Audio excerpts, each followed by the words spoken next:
নমস্কার, চলে এসেছি একটা রেসিপি নিয়ে। আজকে আমি আমলকির জ্যাম বানাচ্ছি। দেখুন কিভাবে বানাচ্ছি। প্রথমে আমি এই প্রেশার কুকারে এই আমলকিগুলোকে ভালো করে সেদ্ধ করে নিয়েছি। তারপরে ঠান্ডা হয়ে যাওয়ার পরে দানাগুলো ফেলে দিয়েছি।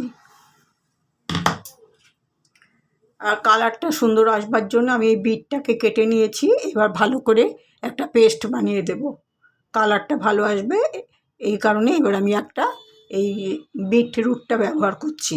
এবার ভালো করে মিক্সিতে একটি ভালো করে পেস্ট বানিয়ে ফিরে আসছি।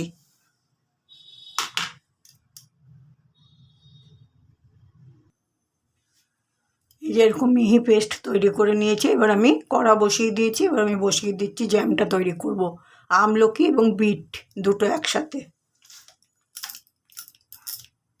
কালারটা দেখুন কি সুন্দর এসছে।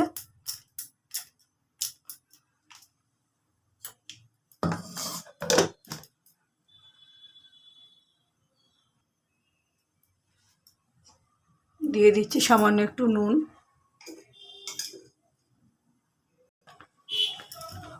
দিয়ে দিচ্ছি এই বাটির 1 বাটি চিনি।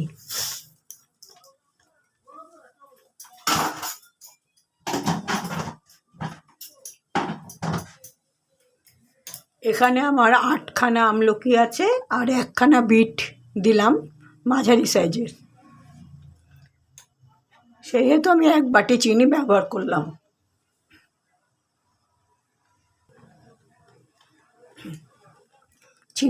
চিনি দিয়ে ভালো করে ফুটতে আস্তে আস্তে ঘনত্ব তৈরি হবে। ঘনত্বটা যখন একটা পর্যায়ে এসে পৌঁছাবে তখন আমি পাতিলেবুর রস দেব। এখনও সেই পর্যায়ে এখনও আসেনি, এখনও ফুটছে। ফুটুক, দেখতে থাকুন।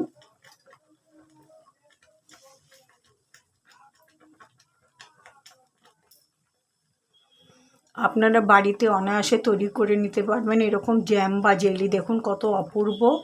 বাইরে থেকে কিনে আমি সাধারণত বাড়িতেই তৈরি করি জ্যাম জেলি। দেখুন কি সুন্দর কালারটা এসছে। এখানে আমি আমলকি দিয়ে করেছি, অন্য সময় আমি করম চা দিয়ে করি, আম দিয়ে করি।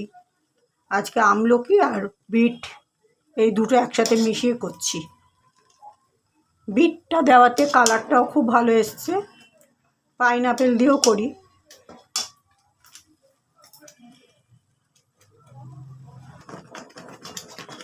এখন আমার ঠিক এরকম ঘনত্ব তৈরি হয়ে গেছে। এবার আমি লেবুর রস দিচ্ছি। দেখুন এই যে,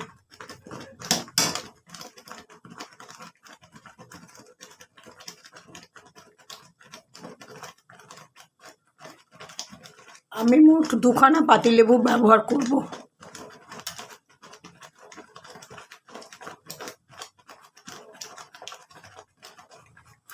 জ্যাম আমার তৈরি করা হয়ে গেছে। এখন আমি গ্যাস নিভিয়ে দিচ্ছি।